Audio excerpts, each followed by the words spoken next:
Keep your hand upon them. Keep them safe as well, Lord. We thank you for this country, for the freedoms that we enjoy here, and for those who serve and keep us safe, and for their families who are here at home watching after children in the household, waiting with consternation for those who are serving, particularly overseas, and those who are in unsafe places. Father, be with us this evening during our conversations and our discussions and our decisions. We ask these things in your name. Amen. Amen. Amen. You may be seated. First order of business, we ask for approval of tonight's board agenda. I'll make a motion we approve the board agenda. Motion, Ms. Gall, second. Second. Second, Ms. Shackelford. Those of you in favor? That's unanimous. Approval of the board minutes dated October the 14th, 2024. I'll make a motion we approve the board minutes for October the 14th, 2024. Approval, motion, Ms. Gallman. Second. I'll second. Second, Ms. DeGreer. All in favor? That's unanimous. Approval of board minutes dated October the 28th, 2024. Can I get a motion?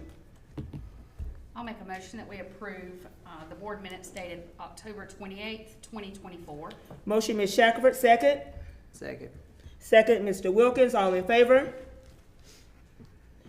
That is unanimous. That moves us to item 5 on our agenda, honors, accomplishments, and commendations. Dr. White. Thank you. Smith.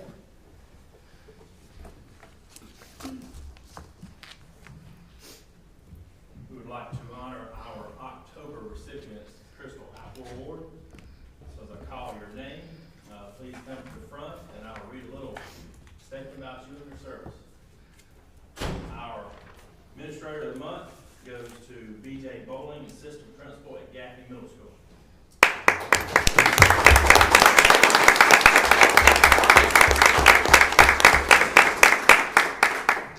Mr. Bowling serves as our assistant principal of 6th grade. He goes above and beyond to be a champion for students and an advocate for teachers. He is always willing to do what it takes to get the job done. He comes to work each day with a positive attitude and a willingness to make a difference. We are blessed that he is a part of our staff. Good job, BJ.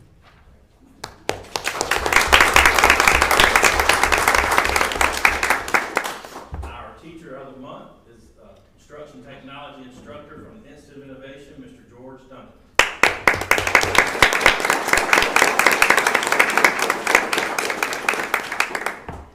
Mr. Duncan's vision has extended beyond the classroom walls with his ambitious project for Habitat for Humanity. He developed and led an initiative to build a house at our career center. This remarkable project involves students from our construction, electricity, and HVAC programs, offering them a unique, real-world experience in building an entire home from the ground up. Over several months, Mr. Duncan coordinated every detail, devoting countless hours outside of the school day to plan and supervise the construction. His efforts not only provided a practical learning experience for students, but also created a beautiful, lasting home that a local family will cherish. Good job.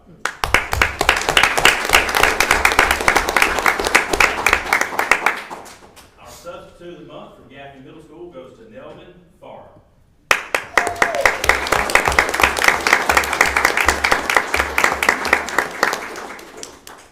Being away from the classroom is never easy, but knowing that Ms. Farr is covering for me makes it less stressful. I know I can count on her to make sure my students are doing the right thing. She is an absolute lifesaver. She is great with the kids and knows classroom management. If Ms. Farr is watching your class, you know things will be under control. Wow. Very good. Very good job.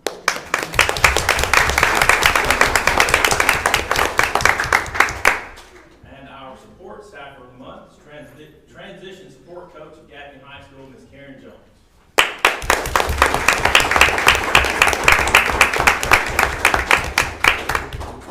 Ms. Jones has demonstrated excellence in work performance and leadership to support the transition needs of students at Gaffney High School.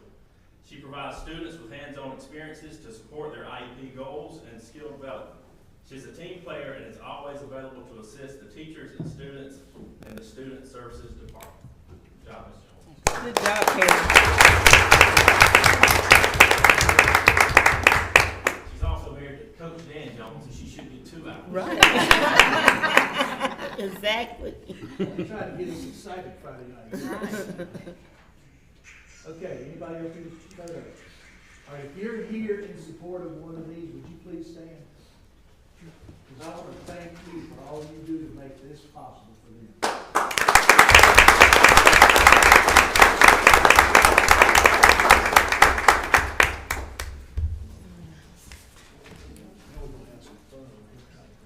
Now we are going to recognize our international teachers.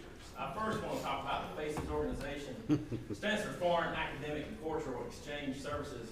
Actually began in Columbia, South Carolina in 1998. Their mission is to help fill teacher shortages in South Carolina while providing a rich cultural exchange that will help students see the world in a different light. When you work with FACES, you can be sure you're getting an experienced, qualified educator. That's because our staff carefully screens applicants before they're accepted and gives them the support they need once they're here. So this began in Cherokee County. We hired 3 teachers during the 2000-2001 school year. We have had 20 FACES teachers hired over the past 6 years. They have a 5-year commitment with our district. All have previous experience in their native country. And we now have monthly meetings with these individuals because they've had a major sacrifice. Man, they've left their home country, left their families, to come here and teach in the United States. So what we want to do tonight is recognize them. I'm going to call each one of them out, the country that they come from, and the content that they teach, and then I would just ask that you come up and be with Dr. White and want to take a photo. They couldn't all be here tonight. These We names. did have 13, but they couldn't all be here tonight. But thank you guys that were able to come. So from BD Lee School, Mercy Epi from Ghana teaches special education.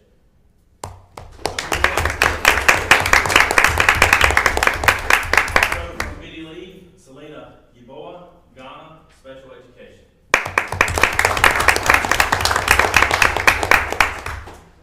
From Blacksburg High School, Modeste Insane in Cameroon, science.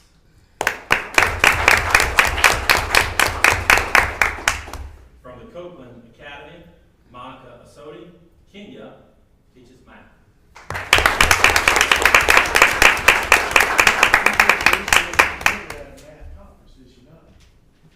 Yes, yeah. What are you presenting at the math conference? On the 20th. Oh, it's coming up. It's coming up. Great. Very good. From Ewing Middle School, Carlos Alnana from Columbia teaches Spanish.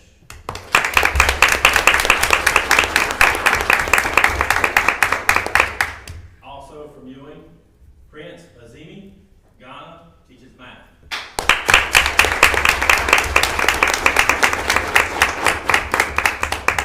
From Gaffney High School, Carlos Mascara, Columbia, teaches Spanish.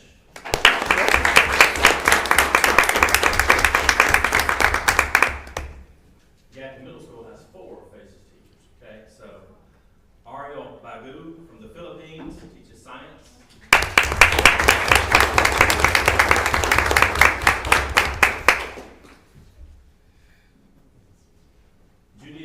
Judith Nyanje, Cameroon, math.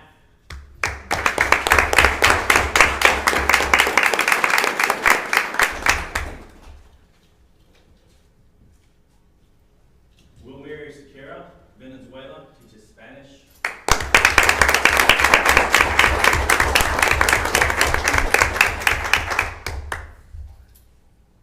Marjorie Umali, Philippines, teaches math.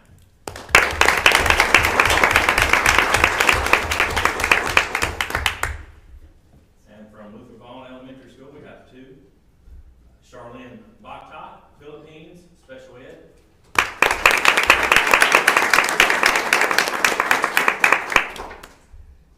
And last but not least, the easiest name, Agnes Fletcher. Ghana, that teaches special ed.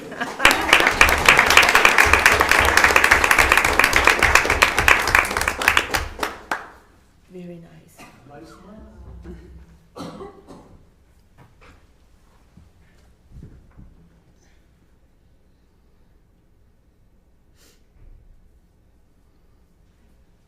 do appreciate you so much. Absolutely, absolutely. Thank you. Thank you, thank you. Thank you so much.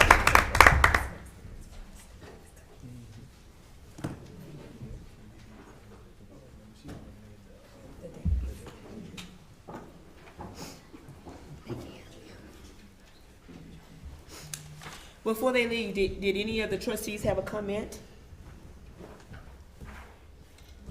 Just to say thank you. Yes. Thank you so very much for the work you do.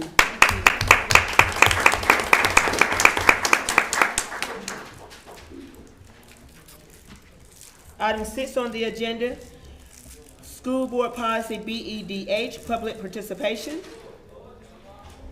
We had no one sign up. No one, okay. Move on to item 7, a capital update. So there are 3 or 4 things we want to update you on tonight on the capital side, but we want to start with the baseball, softball plans for both Blacksburg and Gaffney. We have with us tonight Bill Laughlin and some of his teams from Mosley Architects and Harold Turner, and I'll let them introduce their folks, and they have a PowerPoint for you.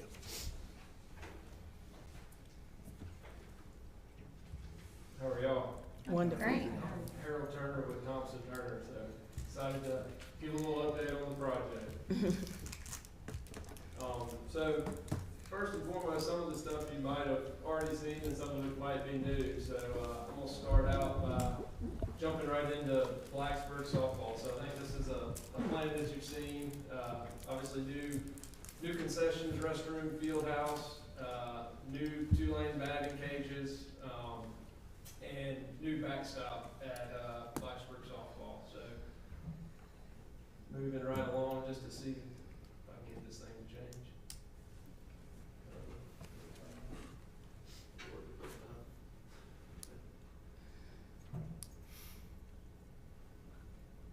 Anyways, so here you can kind of see some elevations of what the press box and concessions will look like, along with the floor plan showing where the concessions, team locker room, and restrooms are. That building will be located right behind home plate at the softball field. There we go. And then this is just kind of a rendering from the model, just to kind of give you an idea of what the softball field will look like when the project is complete. You can see the existing dugouts there. There'll be a new brick knee wall behind and a new backstop net, along with the new press box and concession stands, and then your batting cages over to the right. So moving into baseball, similar here, we'll have a new backstop and brick apron. You'll also have a new press box, concessions, and team locker room, and a new 3-lane batting cage, along with refurbishing the existing concrete stands.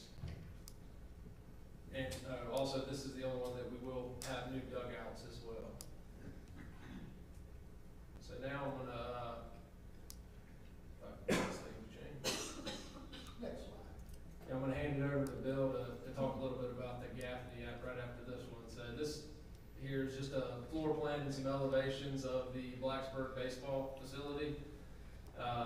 You know, on the bottom left there, that's what it'll kind of look like from the field, and then it's kind of built into the side of the hill there. So just to give you an idea of what it looks like from the parking lot, I think there in the middle as well.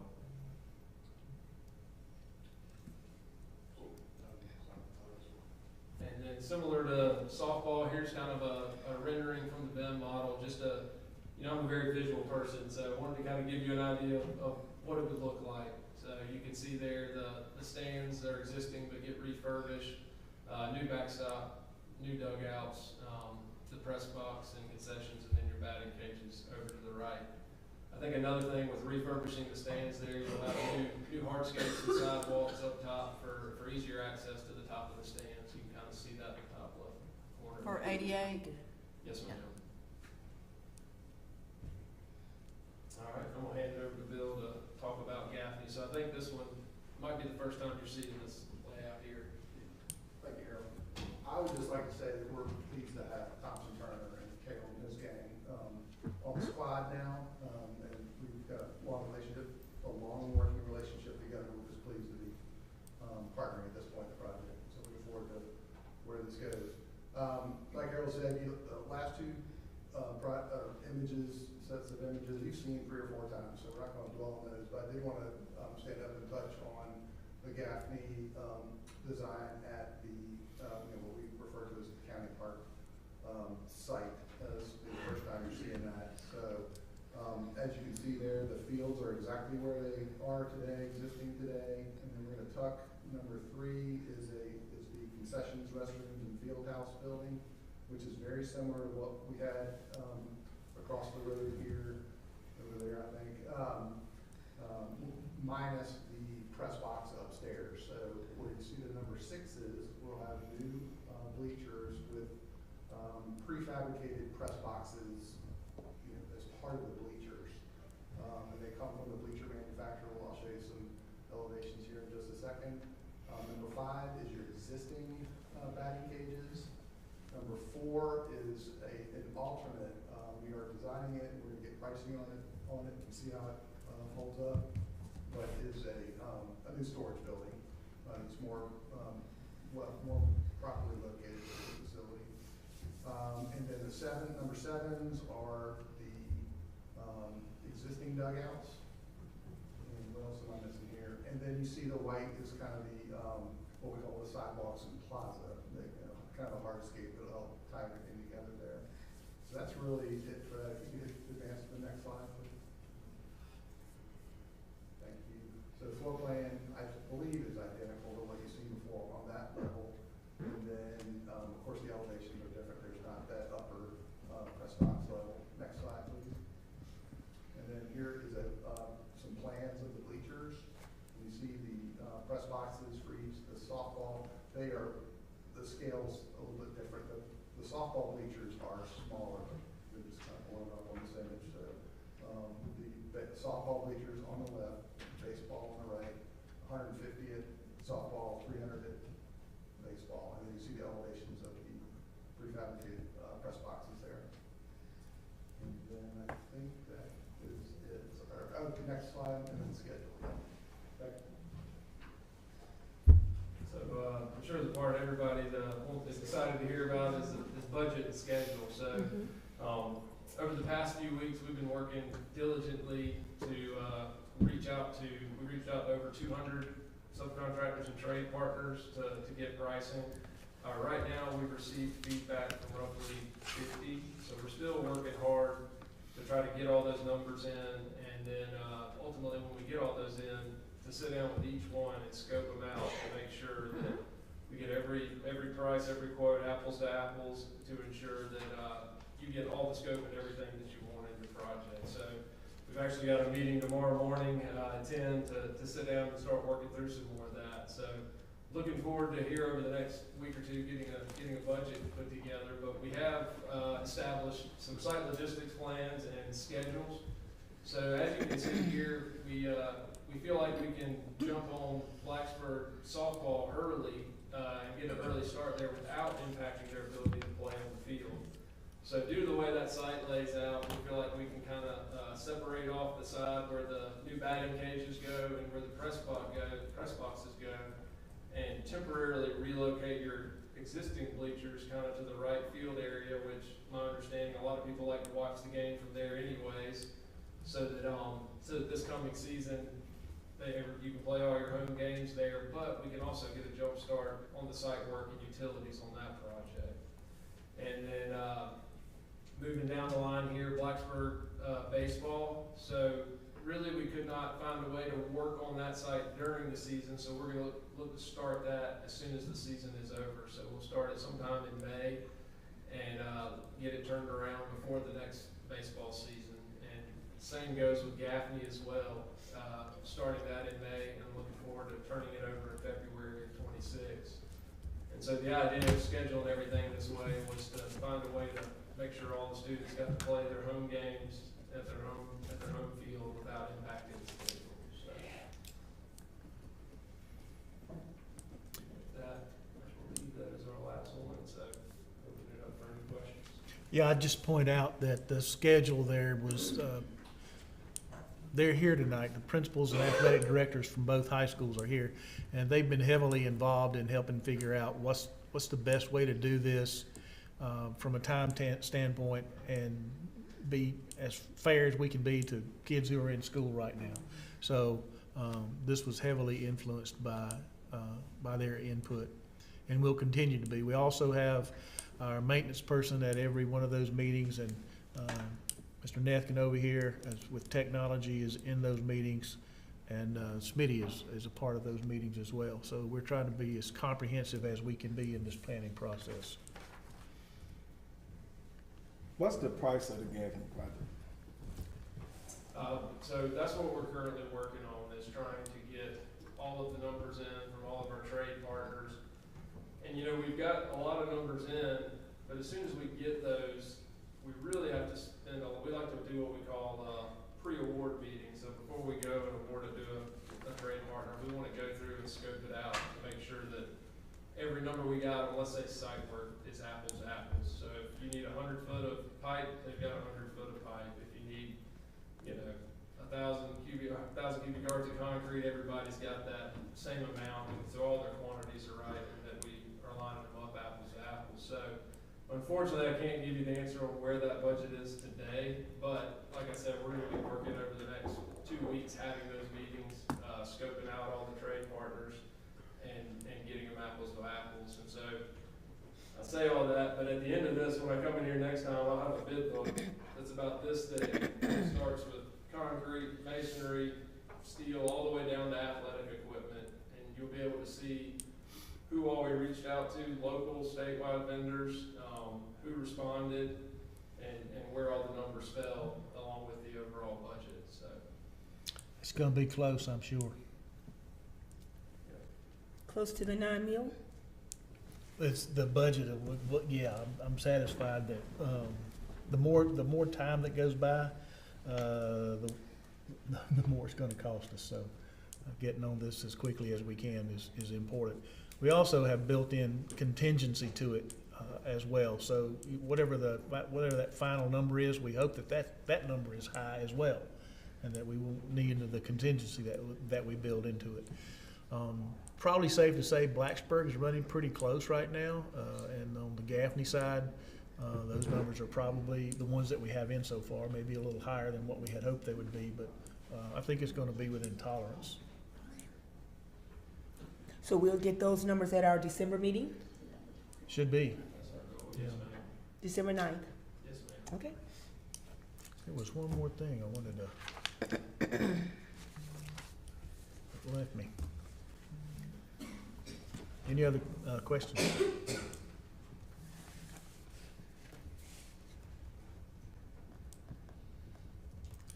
Thank think you so I've much, done Mr. it. Turner. Thank Look you. forward to seeing y'all in December. Thank you. Next on the Capitol side is the Gaffney High Band and Chorus Room.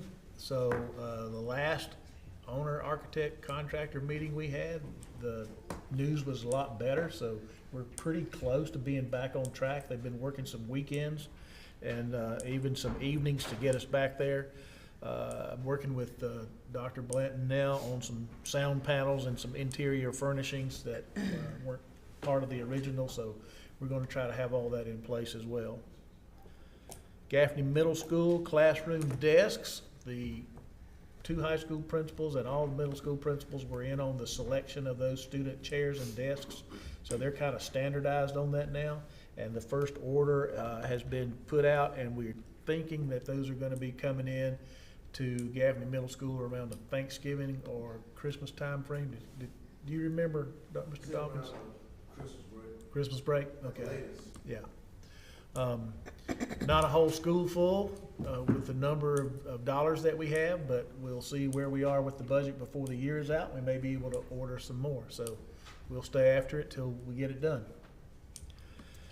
Blacksburg High School gym bleacher replacement and gym floor refinishing. So here again, we've worked with the principal and AD to do our best not to disrupt what's happening during the school year and still get that project done. So the start date now is May 27 of 2025. Mastercraft is the bleacher contractor. They'll be on site to remove the bleachers first. Then the floor contractor will come in and do their thing. And then they'll come back and install the bleachers, and we should be back in business by the 13th of June. So that's the least amount of disruption that we could get. So those are the capital updates I have for you this evening. Any questions? What was that May date for the gym? 13, 13? I think I said 13th of June, was it May? Yeah, 13, I'm sorry, 13 June, yeah. But begin in 20 May. 27 May to 13 June. Okay, so that's after graduation, is that right? That'll begin, I'm just curious.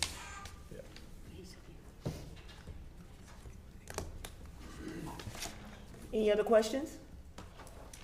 All right, thank you very much, Dr. White. Now we're gonna move to the board policy review, beginning with policy JICI, weapons in schools, second and final reading.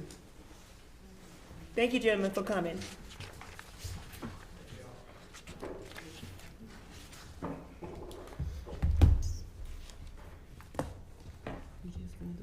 Yeah, we need a motion. Administration recommends approval, second reading and final approval of JICI. Madam Chair, I'll make a motion that we approve second and final reading of policy JICI, weapons in schools. Motion, Ms. Shackelford. Second? Second, Ms. Gallman. Any discussion? All in favor? That's unanimous. Okay, the next one is the one that deals with the electronic devices during the school day, code for our cell phones. I think the word is out pretty much on this. Most school districts across the state are doing the same thing we are about the same time. So our recommendation is that you approve policy JICJ. Dr. White, I had a question about that one. One of the wordings on that said the phones or the cellulars could be in the pocket. So, I mean, is that not easy retrievable? Yeah, you remember we talked about the fact that they should not be able to see them, and they should be in an off position so that they aren't tempted to reach back there when they buzz. Yeah. The other alternative is to not have them on their person in any way, shape, or form. They would be in a backpack, which they may or may not be able to get to if they were in a crisis situation, hiding in a bathroom or something, you know. Okay. Can I get a motion for policy JICJ? I make a motion we approve or have for the second reading of policy JICJ. Motion, Ms. Gallman. I'll second.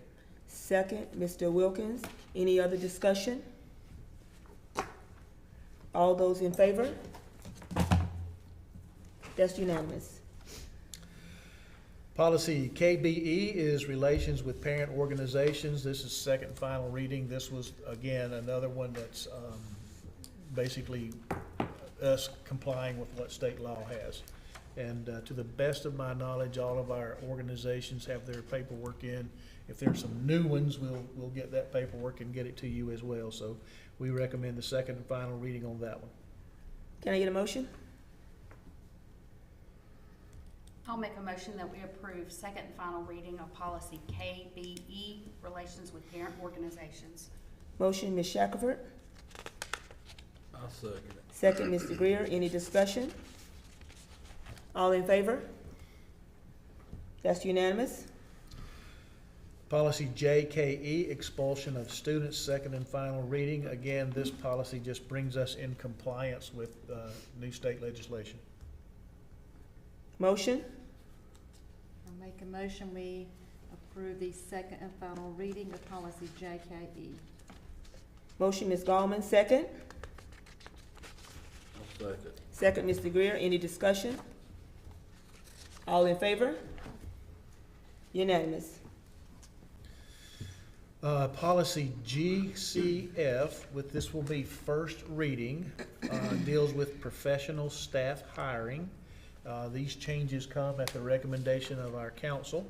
And to point out the changes on the first page, in the very last paragraph, the word teachers is struck through and employees is inserted so that it covers everybody in the school district, and there's no question about it applying just to teachers, but it applies to everyone. That same thing is true with teachers listed 2 more times on the second page in the top paragraph there. So teachers to employees. And then finally, the change is the deletion of the very next to the last large paragraph that addresses retired folks coming back into the district. On this policy GCF, I see that it was effective July 1st, 2020, and most of us was not on here. I think Mr. Surratt was the only person that was on here. Mr. Surratt, can you speak to why that paragraph was put in the first place? Yes, ma'am.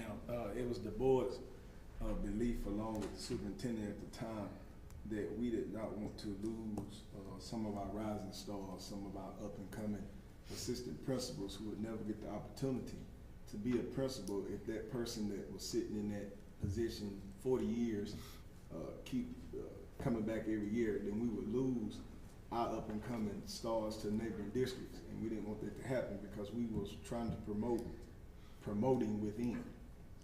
So that was the philosophy of the board at that time, and that's why that was inserted into that policy. Okay.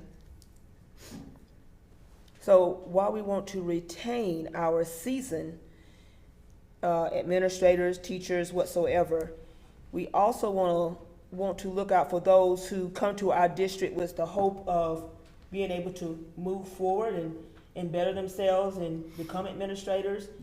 So Dr. White, we're taking that out. You said we're taking that paragraph out.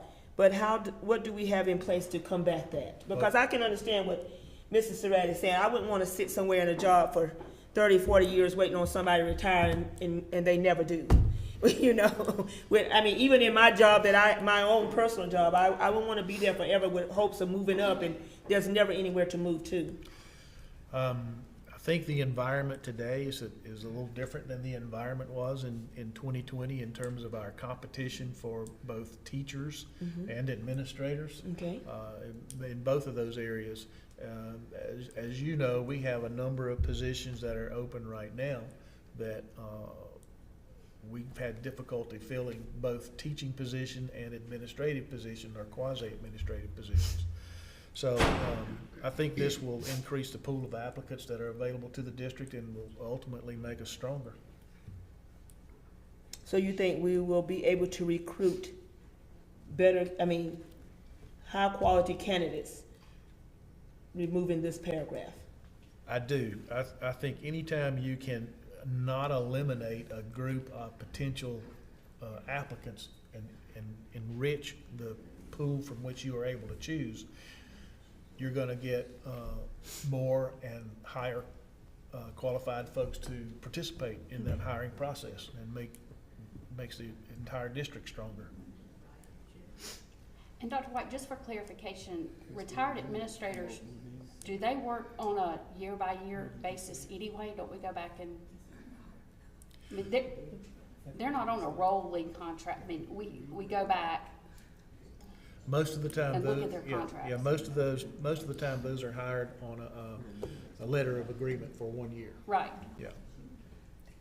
But if I'm understanding correctly, this paragraph is put there so that, if you got someone that is retired and has the experience versus someone who's upcoming in the ranks, if you're weighing out the applications, of course you're gonna pick the person that has the experience. But I was just wanting to get a better understanding of it, what it meant for us to take that out, because apparently it was put there for a reason. So that was just for my clarification and to be on record as to why. Any other discussion, any other questions or comments?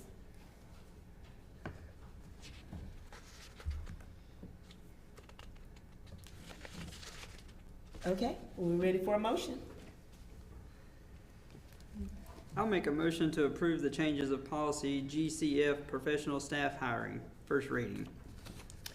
Motion, Mr. Wilkins, second. Second.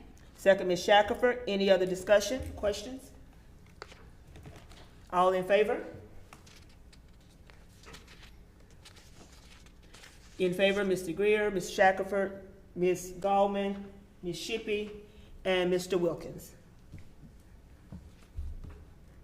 So that's the majority. Not in favor is myself and Mr. Surratt.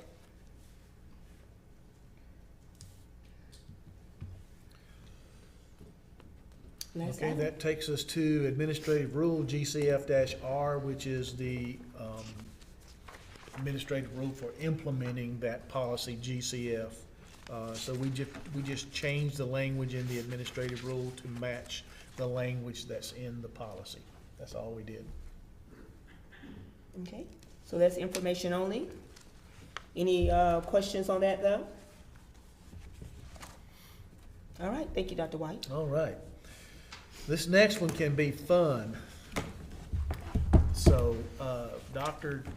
Dukes and a number of other folks have put out some calendar options, some academic calendar options. We'll work on this work calendar options and the various report dates and all that kind of stuff once we have a calendar to work with.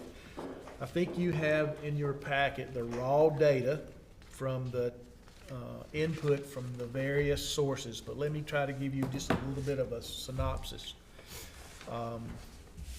So the first calendar basically starts us in early August, the first full week of August, and there are 6 days there for teachers, and students come back on the 12th of August. And this particular calendar does go past Memorial Day for the last day for students, which is on the 28th. But it does not go into June, and it does allow for a week at Thanksgiving, and I'll explain that in just a second. Option number 2 starts even earlier with August the 1st for teachers. August the 7th. And August the 7th for students. There were only 3 days at Thanksgiving, but the objective of that calendar was to finish before Memorial Day, so basically that's what happened there. The third calendar was one where we built in some extended vacations in the fall,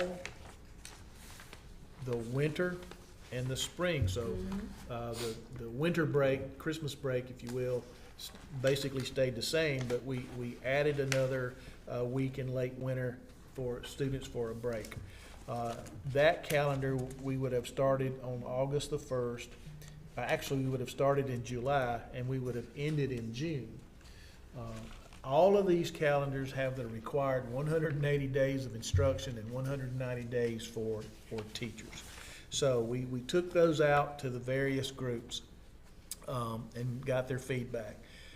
Teachers chose option 1 as their first choice by a 4-to-1 margin over option 2 and a 2-to-1 margin over option 3. And I know my math might not add up right, but the teachers chose option 2 as their second choice by a 3-to-1 margin over option 1, if that was their second choice, and a 4-to-1 over option 3. So the bottom line is the teachers overwhelmingly chose option 1 as their first choice, followed by option 2. Option 3 didn't get much support at all from the teachers, except from the Teacher Advisory Committee. The Teacher Advisory Committee overwhelmingly liked option number 3, but their data is also included with all the teachers, all right? So that got eat up in that one. We had a Community Advisory Committee. None of those are a part of the school district. They are advisory. They chose option 3. The principals initially chose option 3. And then after the hurricane and we were out for a week, some of them came back and said, can I change my vote? So apparently the break that the students had coming back after that time away during the weather event wasn't what they thought that it would be for them. So on option one, the makeup days will be February 16, March 16, and May 29 on option one. The first day for teachers is Monday, August the 4th, and students is Tuesday, August the 12th. There is a week for Thanksgiving. There is a spring break that aligns with Spartanburg, and the last day for students is before June, but it is after Memorial Day. Be happy to entertain any questions or throw Dr. Dukes under the bus, whatever. I guess my only concern, and maybe I have not done my math correctly because I'm doing it right now, but it looks like first semester only has 78 instructional days. I'm just thinking about exams, EOCs, which would be less instructional days in first semester than it would be second semester. You might be right, but I don't think, do you remember how many days are in each semester? 87? Did I do my math wrong? I saw on it, option 3 was 86, option 2 looked like 81, but I was counting 78. We're okay with first semester being a little bit shorter than second semester, given all the testing and end of school things that happen in the second semester, but it should be 87 and 93.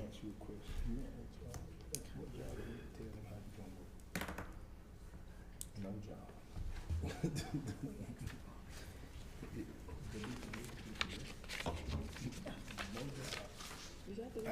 I've stated this, Dr. White, and wasn't nobody on here unfortunately then but me. But one year we went to school after Memorial Day, and done the most phone calls I ever got.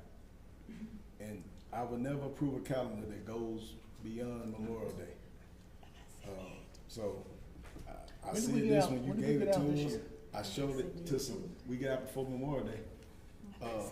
I showed it to some people, and my choice is option 2, but I'm only one vote. But I won't support option 3. To me ain't an option because the weeks we out of school,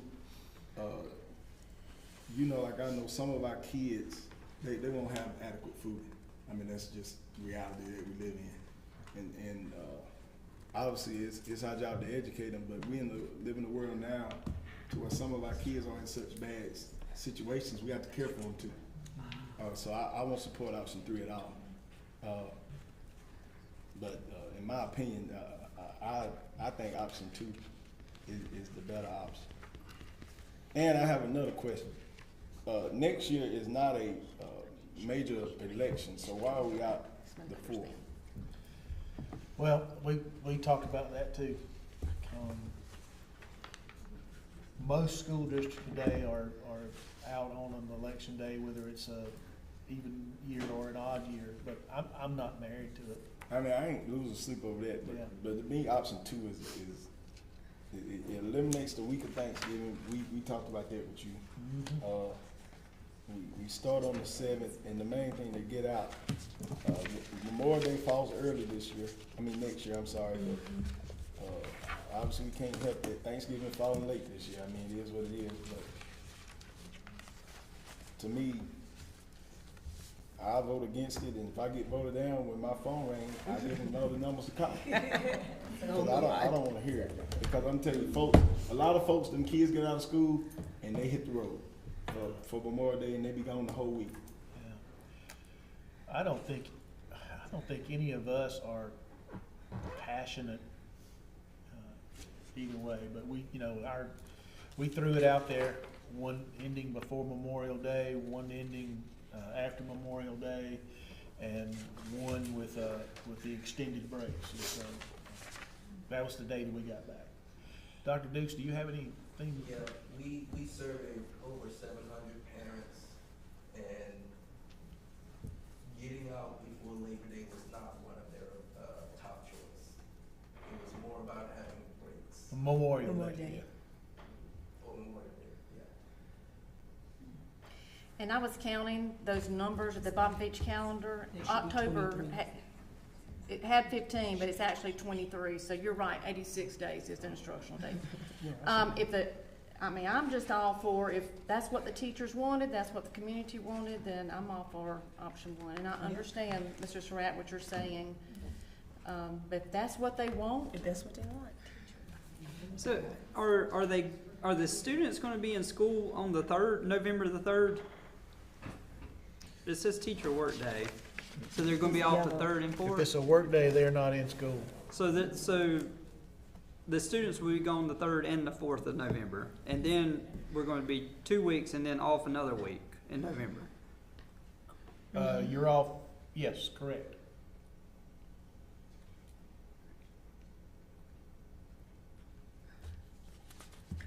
I mean, can we not move some of that to October?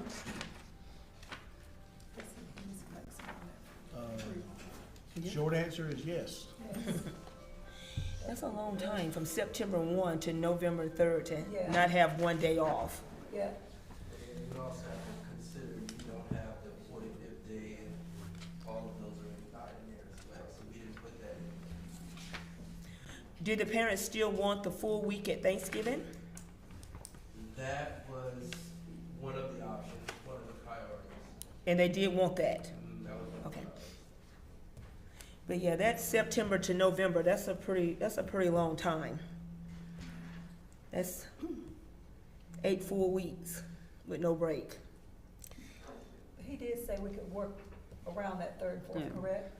Say that again? You said we could work with the 3rd and the 4th of November, correct? Yeah, I mean, we're happy to do I'm that. just- We can do that, or we can go back and ask, principals, what works best for them. I would suggest that you let us look at when the 45th day falls and when the breaks fall for report cards and stuff like that, and let us place that date at the best spot for that. We can move that teacher work day to one of those areas where it makes sense.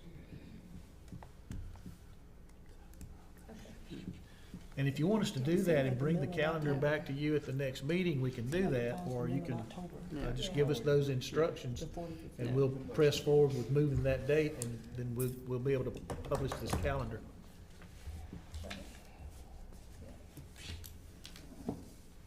So you saying we can make the motion tonight with the amendment of moving that date? Moving November 3rd back to sometime in October, Right. Okay. correct? What about the 4th too? Because, I know, we're close to North Carolina schools, and I mean, they attended school that day, election Yeah, day, so. we can do that. But I don't just- When you start moving days like that, you're gonna have to change the entire calendar. You just can't move a date. You're gonna have to reconfigure the whole calendar. Yeah, but if we go to school on the 3rd and the 4th, there are just 2 days in October when we would not be going to school for instruction. Right. Or you can take one off the end. Mm-hmm. You put your the teacher work day on 3rd. Yeah. Yeah, on option 1. Yeah, option one. See, on option 2, the date wasn't that big of a gap. They had them out October 17th. And that's probably what would happen Yeah. with option 1, it would get moved. Yeah.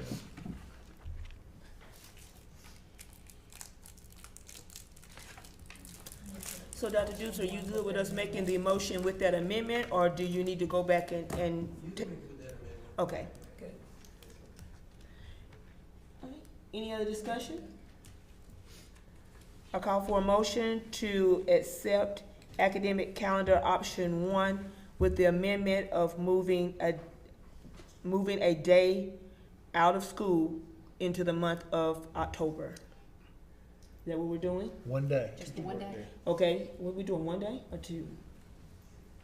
You had both discussions about moving. We're talking about November 3 and 4, 4th being election day. So we could move election day to sometime in October, or we could move both of those days. We could keep one in the first semester, and we could use the other one at the end of I don't think we could do it at the end of May, though. No, but That would be said, we'd have, if we move those days, we need to keep them in first semester. Okay. Well, I do have another question. The weather makeup days on option 1, like, those are in November. That's incorrect. Those makeup Okay. days would have to be second semester. Okay, because I was like, I mean, our weather is not that Right. bad in November. Yeah. The makeup days will be, I think I ran those past you a while ago. don't know how the- February 16, March 16, and May 29. So we trying to move both? Are you trying to get that date down? That was the suggestion. Yeah, right. Okay, I need a motion either to accept option 1, academic calendar option 1, with the amendment of moving 1 day, or the amendment of moving 2 days from November into October.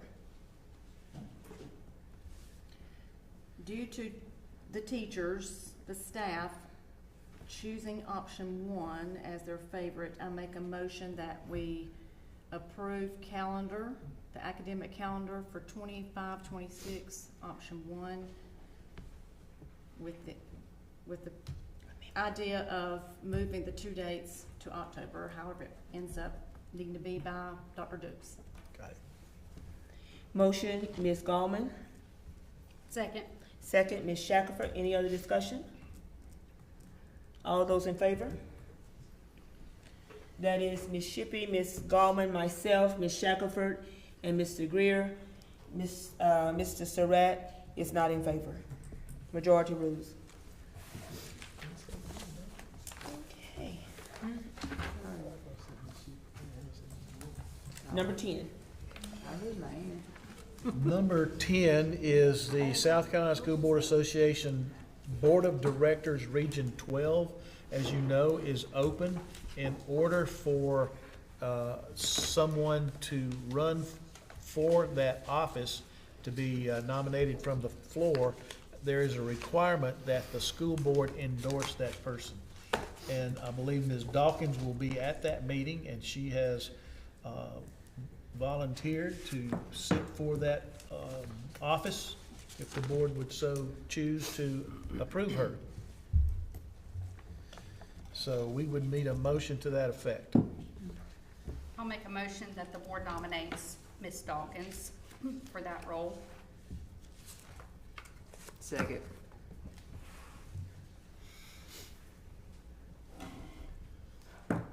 Motion and seconded. I can carry now? Carry it out. Okay. Yes, ma'am. Any discussion? All in favor? That's unanimous. Unanimous, all right. Thank you, board, for your confidence in me. Thank you so very much. We'll move on to item number 11, superintendent's reports. Superintendent's report. We have something from almost everybody tonight, so let's start with finance.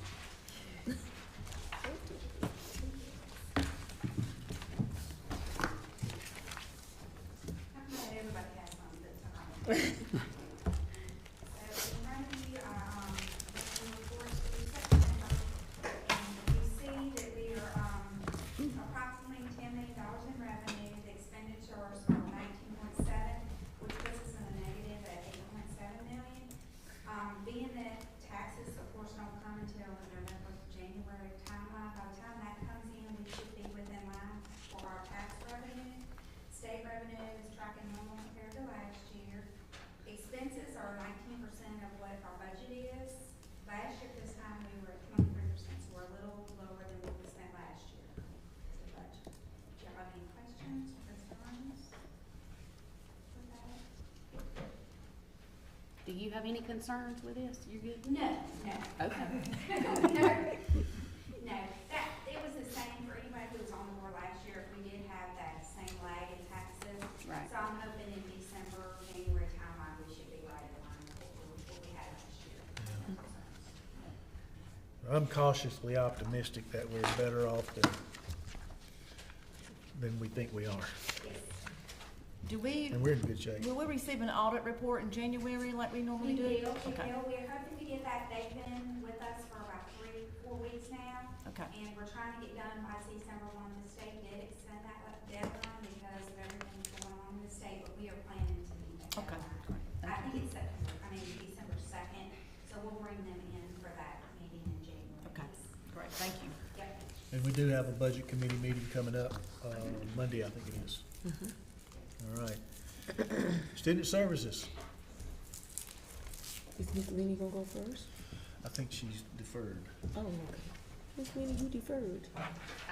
I'm happy to punt to the expert. School members and Dr. White, a couple of updates coming out of the Office of Student Services. We're gonna talk about something exciting with administrative truancy hearings, our grant with BASC, which is the Behavioral Alliance of South Carolina, and then a new grant that we have just received an acknowledgement of that we'll talk about. So with the truancy hearings, we knew that coming out of COVID, we've struggled with attendance. It's been hard to make sure we get our kids to school. So trying to put other interventions in place for our students other than what we have. This has been a creative measure to help parents understand the importance of children being in school. First of all, we can't educate them unless they're in school. So our local administrative building here has agreed for us to hold monthly hearings for our students who have progressed through the intervention procedures within the buildings and be able to actually hold hearings there prior to going to family court. So it kind of gives a feeling of this is serious and these are your potential next steps. We're also excited to be able to have at the county administration building agencies. We'll be able to be there on that one. Right now we're gonna do 1 day a month, but agencies are gonna be there from mental health to our drug and alcohol, DSS, DJJ, depending upon the needs of the parent and the family that we're working with. So there can be some immediate referrals made and immediate communication made with those agencies. That's great. So we're really, really thrilled to have this. Mr. Fuller has jumped in and made this happen for us. And so our first one will be in December. So we're real excited about this. Next is the Behavioral Alliance of South Carolina. I touched base with this just briefly prior, but I wanted to remind you guys that these two schools, BD Lee Elementary School and Blacksburg Primary School, are going with this BASC Alliance. It's a lot of work on the schools, their administrative team, as well as the district leadership team that are involved in this grant. We go to Greenville twice a month to work with professors from Clemson, from USC, from other areas about how do we meet the needs of our young children that are coming to school totally unprepared to learn. How do we meet those behavioral challenges? So they provide us professional development. They will actually begin next year coming into those two schools and providing professional development that we can then be a model for other districts in our county and across the state. The last grant I want to talk to you about that we just received acknowledgement for, this grant is focusing on our suicide in Cherokee County. You'll see that the purpose is to increase the number of youth-serving organizations who are able to identify and work with youth that may be at risk for suicide, increase the capacity of clinical service providers that are actually in our buildings and are able to work with our students. And then, so the focus is more that proactive, but there is also the piece of what if something happens. So that last purpose of if a child has made an attempt, what else can we do to kind of bridge that gap? What we're seeing is when children may be hospitalized, there is no follow through from the locations in which they're being served. Our kids, quite frankly, are just dumped back out. There's no reintegration, there's no communication with the schools for what can we do next, how can we support the students if they have been in treatment. So through this grant, they will help us work with our treatment facilities across the state to help encourage them to be reaching out to the schools so that there is a reintegration, because it's not just about getting the assistance while they're in the facility, it's also coming back home and being faced with all those challenges that they had prior to any attempt. This is about a $450,000 grant that we will have access to this for over 5 years. That sounds terrific. Awesome. Any questions? Wonderful good. job. Exciting news coming your way. Yeah. Great. On the instruction side, the curriculum committee met earlier and will meet again on December 9. So no report on that tonight, but personnel.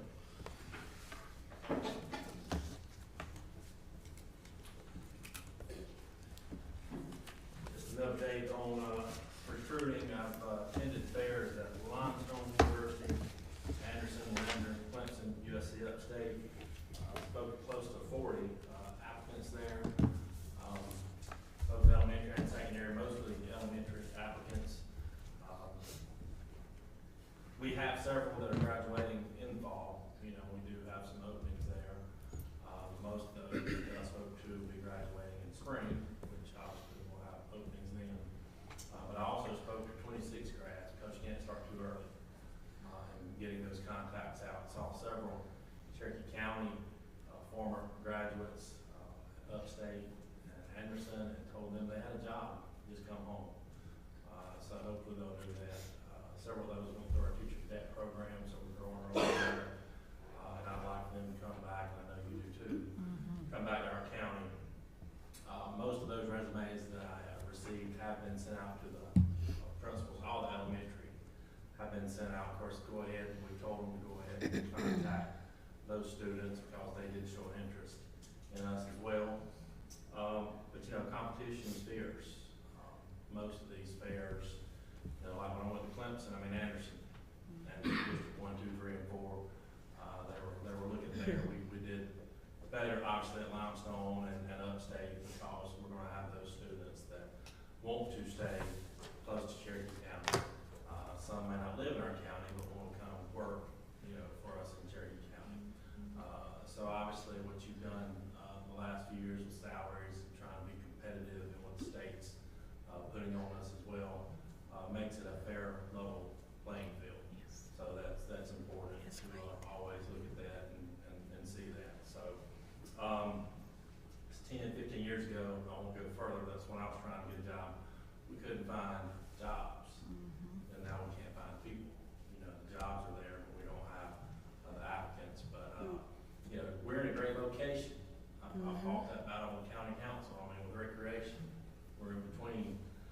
We're on 85. Right. We're right in between Charlotte and Greenville. So we are, as far as our hour radius of drive, or if you look at 30 minutes, we have a lot around us and a lot to offer applicants and future teachers. So we're going to keep at it. Winthrop and Converse is in the spring, but I know SC State will be in the spring. Clemson does another one in the spring. So, and these are things that we're looking at now. And they'll want to, I know this has been done in the past, but we need to have our own fair. All the Spartanburg districts do that, but that, you know, be a collaborative effort. We'd have all our schools there to try to recruit people for our county. And that's when they're coming here to us. You know, we've done that in the past, but that's something that we're working on as well. So, any questions there? All right, thank you. I think it's good that you have been in the schools, high school, I swear, that you recognize a lot of these students who are at colleges away, so you can. Yeah, that was my call goal. them I out. swear, I know I've said this before, but if you come to that teacher cadet program and then you go off to college and you want to be a teacher, then you should be promised a job in Cherokee County. Obviously, if there's no job, we can't create a job for you, but there's going to be job openings. So, again, we want to have those students come home. Right. I've been here, there's a lot of people in our county that's worked here their whole life. I agree with I was that. 93 graduate, Dr. White was my principal, handed me a diploma, and I've been here for 27 years. Handed you one too, Lincoln. Yeah, I know, I remember. So, again, it means something, and I know at one time Gaffney High, you know, probably 80-85% of their staff was Gaffney High graduates. You don't have that any longer. I'm sure, the same thing is true of Blacksburg High School, you know, but again, we just got to put out there, this is a great place to live, great place to work, so we'll keep doing it. Very good, very good. Thank you. The briefing by the Spartanburg Academic Movement last Monday went very well. We had a room full of folks from our community who are here, And I'm pleased to tell you that with a slightly smaller group, we have a follow-up meeting coming up this coming Monday. So we'll continue to pursue that in the county. There's a dates to remember in your packet. That's pretty self-explanatory. The only one that's not on there is November 18 will be a budget committee meeting. And the interest in the broadband update by Spectrum, we've been after them to schedule them for one of our meetings. I gave them 3 dates, one of which was this one, and then you see 9 and December 9 and January 13. They've been quite busy, I understand, with recovering from the storm, but I'm still waiting to hear back which one of those dates they will be coming to see us. I do want to say too, in your packet is the colorful calendars in the back about things that are going on with curriculum and instruction.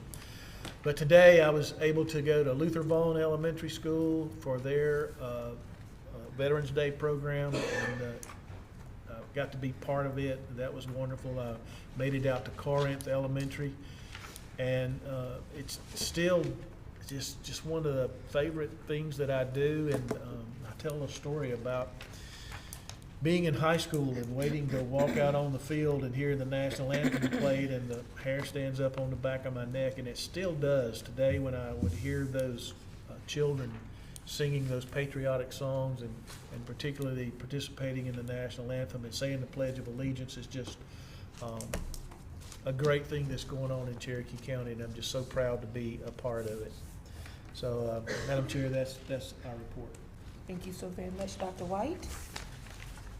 Anyone have any questions or comments? Okay, we will move on to item 12 on our agenda.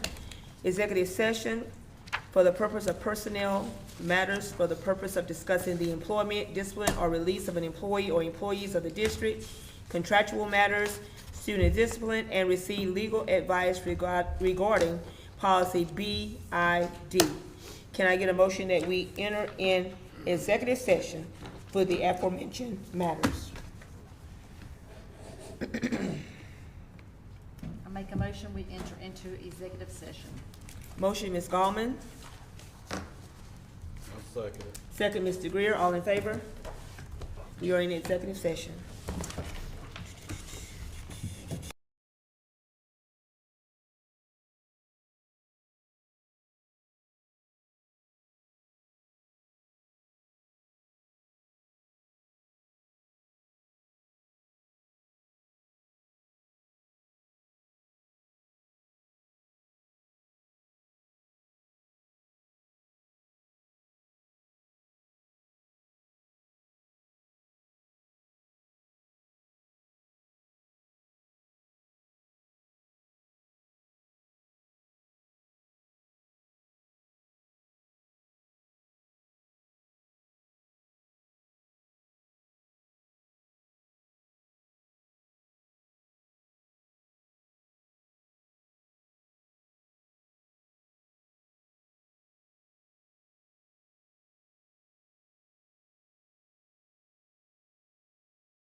We are now back into open session. I ask that we get a motion to return. I'll make a motion that we return to open session. Motion, Ms. Shackelford. Second. Second, Mr. Wilkins. All in favor? Okay, are there any actions that's needed from executive session?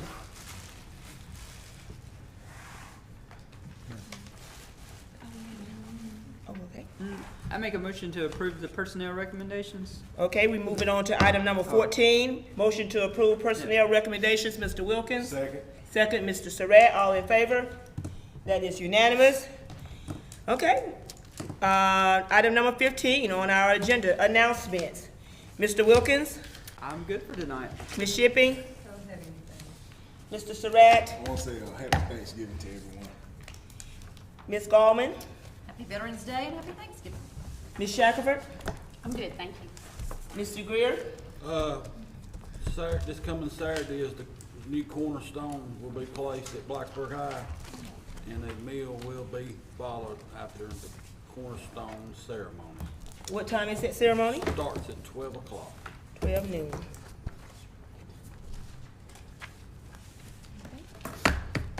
Who's the SRO last name that's out here today? Deputy who? Y'all is here tonight. Oh, all right. Okay, anyone else? Any other remarks? Again, happy Veterans Day, happy Thanksgiving to you all. We will see you all back here on December the 9th for our meeting, as well as to get our results from our first round of results from our superintendent search. So that's going to be a very exciting meeting, so we're looking forward to that. If nothing else, I ask for a motion to adjourn. So moved. Ms. Shackelford, second? Second. Second, Ms. Gallman, all in favor? Meeting adjourned. Thank you.